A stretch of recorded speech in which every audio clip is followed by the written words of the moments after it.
ആഷി കപൂറിന്റെ രാജി തമാശയായി തോന്നിയെന്ന് ബി ഉണ്ണികൃഷ്ണൻ പറഞ്ഞു. സംഘടനയിൽ സജീവമല്ലാത്ത ആളാണ്.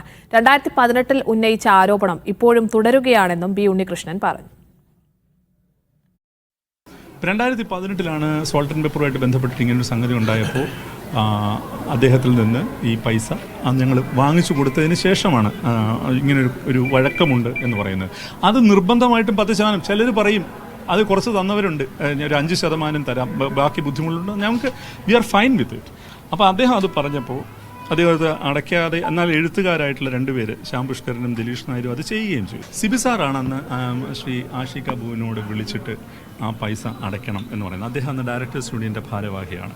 അപ്പോൾ വളരെ മോശമായിട്ടാണ് അദ്ദേഹത്തോട് അദ്ദേഹം പ്രതികരിച്ചത്. വളരെ മോശമായിട്ട്, നിങ്ങളെന്താ ഗുണ്ടാപ്പിരിവ് നടത്തുകയാണോ എന്ന് മലയാളത്തിലെ നമ്മളെല്ലാവരും ബഹുമാനിക്കുന്ന സിബി സാറിനോട് അന്ന് സംസാരിച്ചു. അപ്പോൾ അദ്ദേഹം പക്ഷേ ഞങ്ങളുടെ കമ്മിറ്റിയിൽ, ഡയറക്ടേഴ്സ് യൂണിയൻ്റെ കമ്മിറ്റിയിൽ അത് അവതരിപ്പിച്ചപ്പോൾ കമ്മിറ്റി പറഞ്ഞു അദ്ദേഹത്തിന് അങ്ങനെ ബുദ്ധിമുട്ടുണ്ടെങ്കിൽ ആ പൈസ നമുക്ക് തിരിച്ചയച്ചു കൊടുക്കാം. ആ ചെക്ക് നമ്മൾ തിരിച്ചയച്ചു കൊടുത്തു. അപ്പോൾ 2018-ലെ ആരോപണം, മറുപടി കിട്ടിയ ആരോപണം പച്ചക്കള്ളം 2024-ലും ഉന്നയിക്കുന്നത് 6 വർഷമായിട്ട് അദ്ദേഹത്തിന് ഈ യൂണിയനെ കുറിച്ച് പറയാൻ മറ്റൊന്നുമില്ല എന്നുള്ളതിൻ്റെ തെളിവല്ലേ? വേറൊന്നുമില്ല അദ്ദേഹത്തിന് പറയാൻ. അപ്പോൾ അത് അദ്ദേഹം ഒരു സന്ദർഭമാക്കി മാത്രം എടുത്തു എന്നുള്ളതാണ്.